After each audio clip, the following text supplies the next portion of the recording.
Are your people working hard but not reaching their full potential? The problem is not effort, it is development. At the Modern Observer Group, we transform workforce development into real performance. Our human-centered achievement programs help your team think better, communicate stronger, and execute at a higher level. That means higher employee engagement, stronger leadership, and measurable results across your organization. If you want a workforce that performs, leads, and delivers, it is time to invest in your people. Visit modernobserver.com and discover how the Modern Observer Group helps you build a workforce that wins.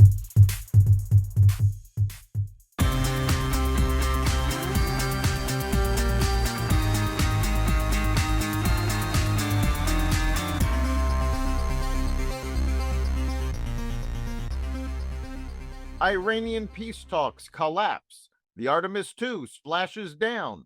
Eric Swalwell suspends gubernatorial run, and more. Welcome to the Raw Naked Truth. I'm your host, Eric Lopkin, and here's the news you need to know. Peace talks between the United States and Iran collapsed on Sunday after more than 21 hours of negotiations in Islamabad, with Vice President J.D. Vance saying Iran refused to abandon its path to a nuclear weapon. President Trump responded by announcing a naval blockade of the Strait of Hormuz, ordering the Navy to interdict any vessel that had paid a toll to Iran for passage through the critical waterway.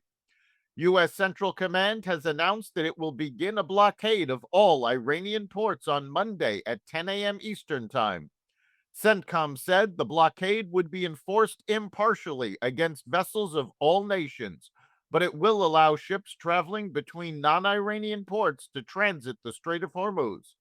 Iran's Revolutionary Guard Corps warned that military vessels approaching the strait would be met with force. NASA's Artemis II crew splashed down in the Pacific Ocean off San Diego at 8:07 p.m. Eastern Time on Friday, completing a historic 10-day, 695,081-mile journey around the moon, the first crewed lunar mission since Apollo 17 in 1972. Commander Reed Weissman, pilot Victor Glover, mission specialist Christina Koch, and Canadian mission specialist Jeremy Hansen returned safely after setting a record for the farthest distance humans have ever traveled from the Earth, 252,760 miles. Re-entry posed significant risks because Orion's heat shield had known design flaws, prompting NASA to plan a modified, steeper descent plan to reduce exposure to extreme temperatures. Mission Control reported the landing as a perfect bullseye. Navy divers assisted the crew onto an inflatable raft before helicopters transported them to the USS John P. Murtha for medical evaluations ahead of their return to NASA's Johnson Space Center in Houston. Representative Eric Swalwell has suspended his run for California governor. Sexual harassment allegations have been amplified online by Democrat-aligned politicos targeting Representative Swalwell, formerly one of the leading Democratic candidates in California's gubernatorial race.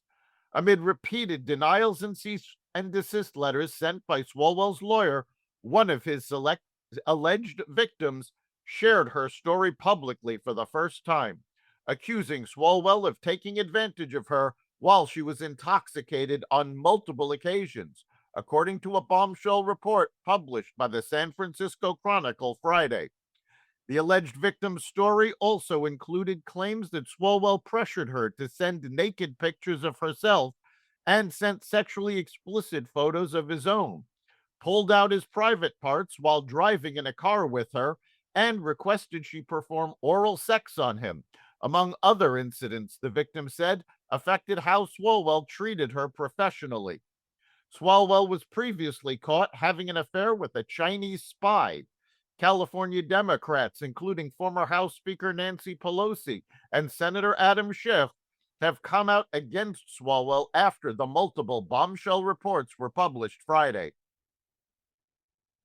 An impromptu meeting of bank CEOs and federal officials was held in the nation's capital last week because of the destructive capabilities of Anthropic's latest AI model, Claude Mythos. which can detect cybersecurity flaws in operating systems and web browsers with exponentially greater efficiency than human hackers.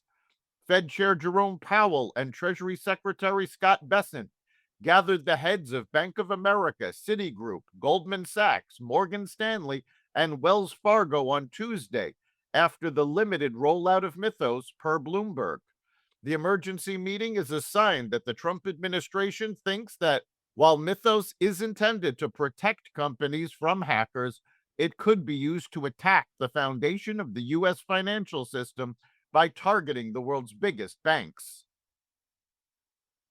While Silicon Valley spends billions trying to teach robots how to think, home improvement giant Lowe's is putting its money on Americans who know how to build. As artificial intelligence threatens to hollow out white collar cubicle careers, Lowe's CEO Marvin Ellison is sounding a wake up call. AI can write your emails, but it can't fix your roof. We're a company that believes strongly in the future of AI, but in a world where administrative and analytical occupations are going to be increasingly dominated with the acceleration of AI, we think the Skilled Trades Initiative is going to be even more important here in the near future, Ellison told Fortune. As powerful as AI will become, AI can't climb a ladder to change the batteries in your smoke detector, he continued. It can't change your furnace filter. It can't clean your dryer vent. It can't repair a hole on your roof. The U.S. Postal Service said Thursday it has informed federal budget officials it will temporarily suspend its employer contributions to federal employees' retirement system annuities, allowing it to keep making payroll, paying suppliers, and delivering the mail.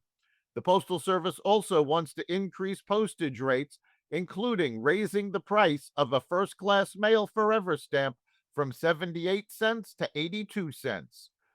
USPS filed notice Friday with regulators who still need to approve the changes. That's the Raw Naked Truth for April 13th, 2026. You can catch every episode of the Raw Naked Truth Daily News Brief, as well as our sister podcast, Carnivore Radio, with news analysis and commentary, and the rest of the Xvadio Podcast Network at xvadio.com, the Apple Podcast app, YouTube, Rumble, Spotify, iHeartRadio, Audible, Amazon Music, and other platforms that respect freedom of speech. We'll see you next time.